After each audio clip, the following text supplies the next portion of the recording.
बिस्मिल्लाहिर्रहमानिर्रहीम। इय्याका नअबुदु व इय्याका नस्तईन। अल्लाह तेरी इबादत करते हैं और तुझी से मदद मांगते हैं। नाज़रीन, आज हम बात करेंगे जो निज़ाम इंसाफ में जो एक खिलवाड़ हो रहा है उस पर बात करते हैं। आप देखें कि कुत्ते निज़ाम इंसाफ ही से कह सकते हैं। मुजरिम को रिलीफ और मुलजिम को जो है वो तुन के रखो वाली पॉलिसी अभी भी जारी है और यही कोशिश की जा रही है। बल्कि अब तो ये खबरें फैलाई जा रही हैं कि इमरान खान ने तो डील कर ली है, फलां हो गया है। लेकिन ये ऐसे बेशर्म लोग हैं जो आकर झूठ बोलते हैं। अगर इमरान खान ने डील कर ली होती तो इमरान खान जेल के अंदर ना होते बल्कि बाहर जा चुके होते। ये पहले दिन से ये खबरें गर्दिश कर रही थी कि इमरान खान को ये ऑफ़र की गई है, जैसे पिछले वज़ीर आज़म को ऑफ़र की गई थी और वो भागे भागे अपने भाई वतन चले गए थे। लेकिन यहाँ पर सिर्फ इमरान खान के खिलाफ जो है वो घेरा तंग करना, और बहुत सारे दानिश्वर साफ़ी आए कहते हैं कहाँ गया जी अब वो केस, कहाँ गया, देखे ना डूब मरना चाहिए। उस बेशरम आदमी को ये नहीं मालूम कि ये केस ना इमरान खान ने किया था। ये कि पनामा लीक्स जो आई थी वो आपके सामने है। सबसे पहले तो मैं आपको ये बताता चलूँ कि नवाज शरीफ को सजाएं होने के बावजूद जो है और उनको माफ़ी दी जा रही है। क्या उन्होंने कोई रसीद पेश की? क्या उन्होंने बताया ये कहाँ से आए? कभी पार्लियामेंट में बताया ये है वो जराए, कभी सुप्रीम कोर्ट में ये धोखाधड़ी के साथ वो बताया कतरी खत भेज दिया। तो कहते हैं जनाब देखे ना जी वो सुरखरू हो रहे हैं। सुरखरू वो कैसे हो रहे हैं? उन्होंने कोई चीज़, कोई केस लड़ा, कोई मुकदमा लड़ा, सामने अपने बंदे बिठाकर, इनका भाई जब वज़ीर आज़म बना और लंदन प्लान के तहत जो बंदे अपनी मर्जी के वहाँ पर बिठाकर फील्डिंग सेट की हर जगह पर, निज़ाम इंसाफ में भी, अदारों में भी फील्डिंग सेट करने के बाद वो कहते हैं जी हमें इससे कोई गर्ज नहीं है, इनकी सज़ा होती है या माफ़ होती है तो हमें तो कोई एतराज़ नहीं है, ये नैब कह रहा है। तो इससे बड़ा अब क्या हो सकता है और अलमिया के क्या किया जाए। और दूसरी जानिब आप देखें कि एक शख्स जो मुलजिम है उस पर कोई चीज़ साबित नहीं है, उसको कितने महीने हो गए हैं कि जेल में रखा हुआ है, और ऊपर से ये फैलाया जा रहा है कि जी उनकी तो बस हो गई, ओ जी वो तो कहते हैं हमने बाहर जाना है, ये तो एक दिन जेल में नहीं निकाल सकेगा। उन्होंने इनको बताया कि भाई मैं एक मजबूत असाब का आदमी हूँ, मैं इस तरह जान नहीं छोड़ूंगा, और ना ही वो जान छोड़ने के लिए तैयार हैं। और देखें आप एक और कि उनको उनकी पार्टी को मुकम्मल तौर पर क्रश किया गया है।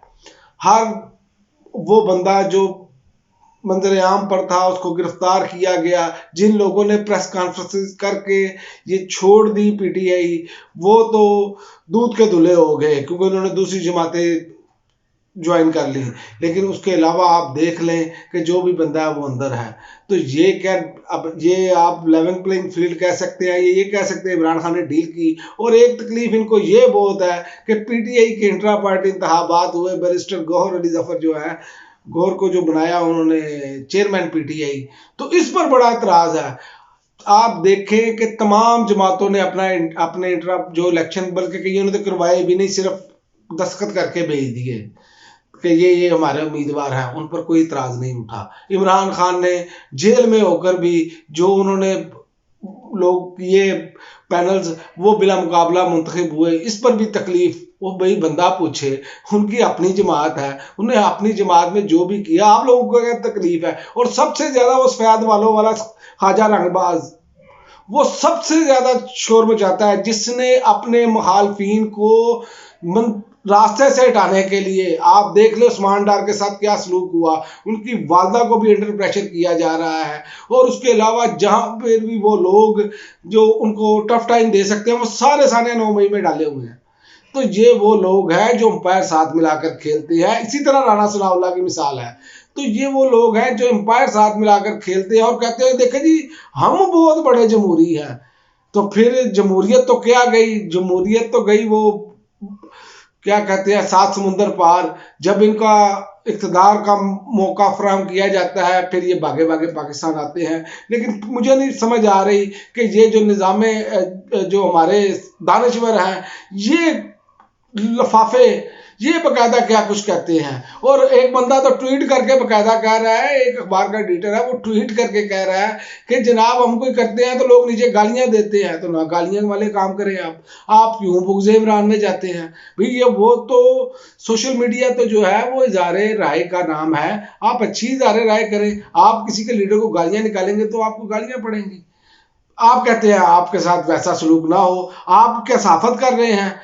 सादत अंसर मंटो ने कहा था कि ये कलम फरोश जो साफी है ना, जो अपना कलम बेचते हैं, वो तवाइफ से ज्यादा बदतर लोग हैं। तो वो मुझे ऐसे लगता है जैसे आज का दौर देखकर उन्होंने ये बात की थी, और बिल्कुल ठीक बात की थी। ये भी मैं आपको बताऊं, ये मैं आपको एक और बात बता दूं कि दिसंबर का महीना बहुत अहम है। इसमें हम फैसले होने जा रहे हैं। इसमें कोशिश की जाएगी कि इमरान खान इलेक्शन से मुकम्मल तौर पर बाहर हो, क्योंकि लंदन में प्लान में बाकी सारी चीज़ें मुकम्मल हो चुकी हैं। तो लिहाजा कोशिश ये की जा रही है कि इमरान खान या तो इलेक्शन में ना हो, नहल कर दिया जाए, या उनको सजाएं सुना दी जाए, और ये बड़ी स्पीड से आपको होता हुआ नजर आएगा। हाँ, अगर अल्लाह ताला की मदद आ जाए तो इमरान खान को ये सजा ना दे पाए, जबकि चांस नजर नहीं आ रहा सिवाय एक केस के।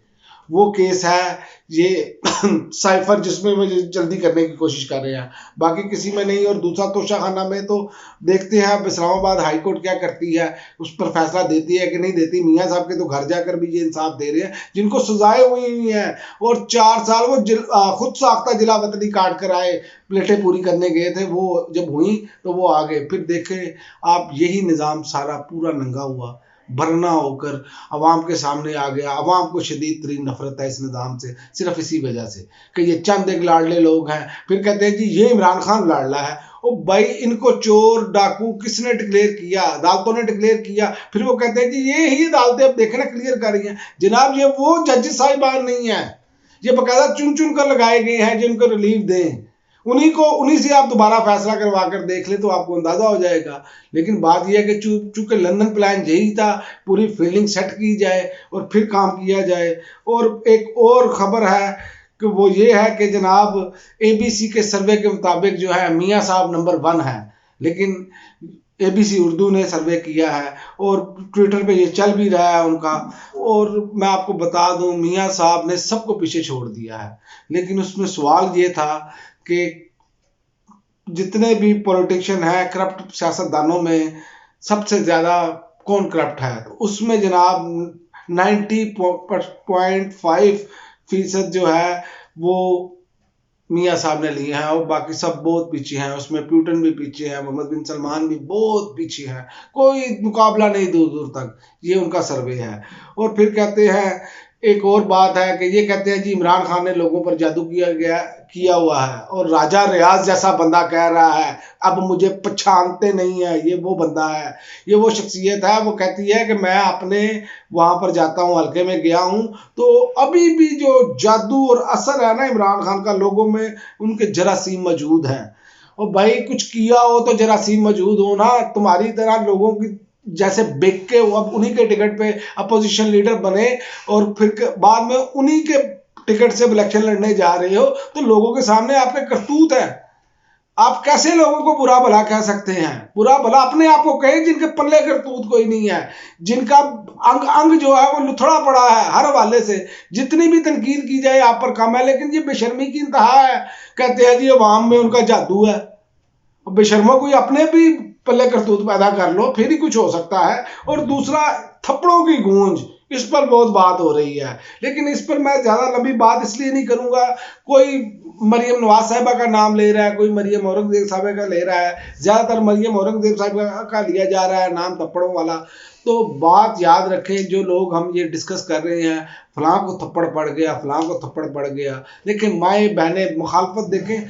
आप तनकीद कर सकते हैं, मैं तनकीद कर सकता हूँ मरियम नवाज साहिबा पर या मरियम औरंगजेब साहिबा पर, लेकिन ये बात अगर उनके साथ कोई ज्यादती हुई है या कोई थप्पड़ लगा है तो ये तो नहीं, ये तो काबिल मजम्मत बात है। इसको हम उछाल रहे हैं, यही माशरे की तबाही और बिगाड़ का सबब है।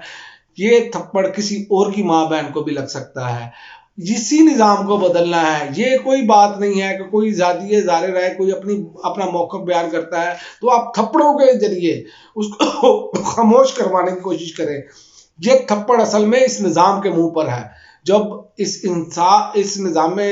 निज़ाम की जो माएँ बहनें बेटियां हैं उनके मुंह पर अगर थप्पड़ मारा जा रहा है तो ये उनके मुंह पर थप्पड़ नहीं है, ये थप्पड़ इस निज़ाम पर है।